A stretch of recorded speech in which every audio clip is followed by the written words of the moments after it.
Ça vous irait bien de temps en temps. Non, non, Madame de La Gontrie, ce n'est pas la première fois. Monsieur le Président, moi je voulais répondre un petit peu à des arguments. Justement, nous ne sommes pas au Conseil de Paris. Vous avez raison, Madame la sénatrice, de le rappeler. Comme tout à l'heure, les propos un peu déplacés du sénateur Jomier. Je suis au Conseil de Paris, je suis coprésidente de groupe. Ce que lui, Monsieur Jomier, n'y est pratiquement pas. Je ne l'ai jamais vu, en tous les cas, sur les bancs du Conseil de Paris. Sur le premier amendement, vous avez intitulé...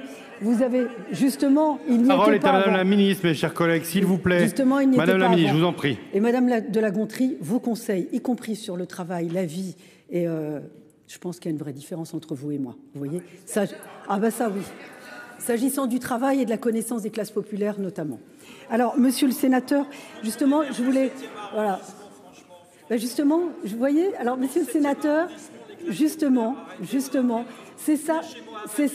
Bien sûr, vous vouliez... Non, Monsieur le Sénateur, ça n'est pas scandaleux parce que vous voulez m'assigner, c'est une forme de déterminisme. Que je sois élu dans le 7e arrondissement, c'est plutôt une preuve d'intégration. Vous voyez, je voulais aussi vous dire ça. Donc, Monsieur le... Et alors, Monsieur le Sénateur, pourquoi je n'ai pas le droit d'accéder à cette catégorie? Je n'ai pas le droit? Si, parce que justement, je ne me suis pas... Monsieur le sénateur Ouzoulias, je ne me suis pas déconnectée de ces classes populaires. Justement, je voulais vous répondre sur cet amendement s'agissant de la fragilisation. Justement, le regroupement, c'est la dispersion qui provoque de la fragilisation. Regrouper des forces, ça permet évidemment, comme son nom l'indique, de donner plus de force. D'ailleurs, ça permet, pour ceux qui indiquaient tout à l'heure, en disant certains voudraient, cette réforme affaiblirait, voire...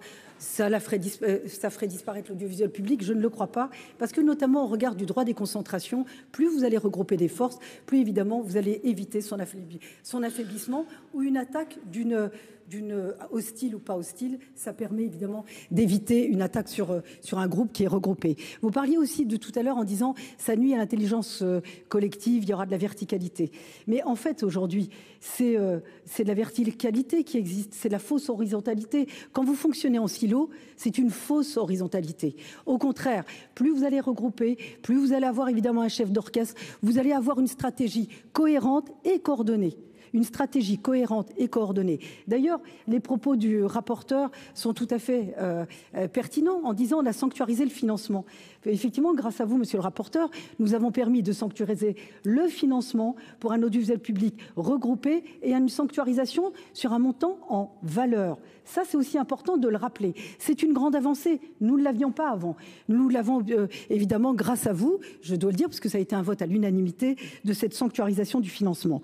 Ensuite, vous appeliez, vous disiez, il n'y aura plus de diversité. Justement, la diversité, elle va s'organiser autour de 4 pôles. L'information, la radio, la télévision, et aussi le numérique et la proximité.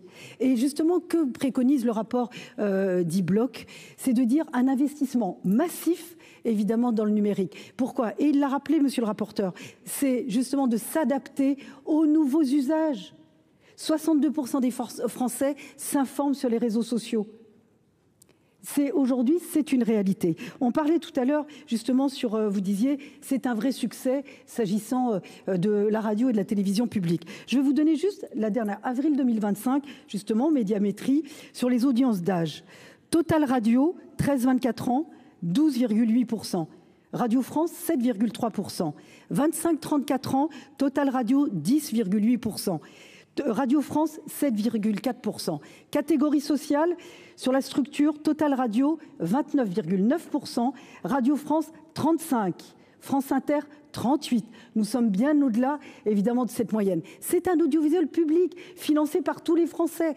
Tout le monde doit en bénéficier. Sur la catégorie sociale, Total Radio, sur le CSP-, catégorie populaire, c'est 25,8%. Radio France, c'est 13,8%.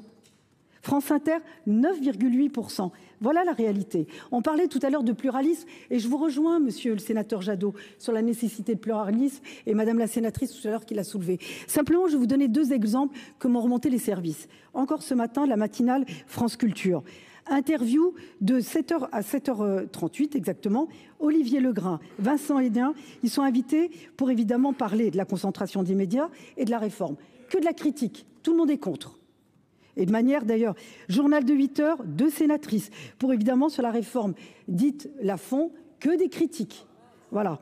4 personnalités interviewées, aucun pluralisme. C'est les services, nous avons tout recensé. De la même manière, la semaine dernière, l'ancien président de Radio France, Mathieu Gallet, qui effectivement est en faveur de cette réforme, avait été invité et il a été décommandé. Il l'a reconnu et les services l'ont reconnu également. Il a été décommandé parce qu'il était en faveur de cette réforme. C'est factuel. C'est factuel, voilà. Et donc, quand on parlait de contre-pouvoir, déjà, ayons un peu de pluralisme. Ça, on sera tous d'accord. Au contraire, ayons du pluralisme aussi sur l'audiovisuel public. Donc voilà, en quelques mots, ce que je voulais vous dire sur l'intérêt de cette réforme. C'est de s'adapter aux nouveaux usages, évidemment, des Français en général, des jeunes et des catégories populaires. Merci Madame la Ministre. La parole est à Madame Laurence Rossignol pour un rappel au règlement. Sur l'article 36, Monsieur le Président, merci. Nous allons passer quelques heures ensemble dans cet hémicycle et nous débattons d'un sujet sérieux. Nous jouerons notre rôle, nous sommes en désaccord avec ce projet et nous allons vous expliquer pourquoi pendant plusieurs heures. J'invite tout le monde, et en particulier vous, Madame la Ministre, à éviter les attaques personnelles comme celles que vous venez de faire à l'encontre de ma collègue Madame de La Gontrie, dont dans un échange où elle vous avait dit bienvenue, ce qui n'est pas totalement discourtois à ma connaissance, vous l'avez attaqué en évoquant son absence de lien avec les classes populaires. Ça s'appelle un délit. Ce que vous avez fait, c'est un délit de patronyme. Parce que Madame de La Gontrie s'appelle Madame de La Gontrie, vous vous êtes senti autorisé à parler d'elle, élue du 13e arrondissement de Paris, qui est un arrondissement populaire de Paris, et je ne ferai aucun commentaire sur les autres. Madame de La Gontrie a toutes les raisons d'être fière de son patronyme. C'était le patronyme avant elle de son père, sénateur, président de groupe et résistant. Acte est donné de votre...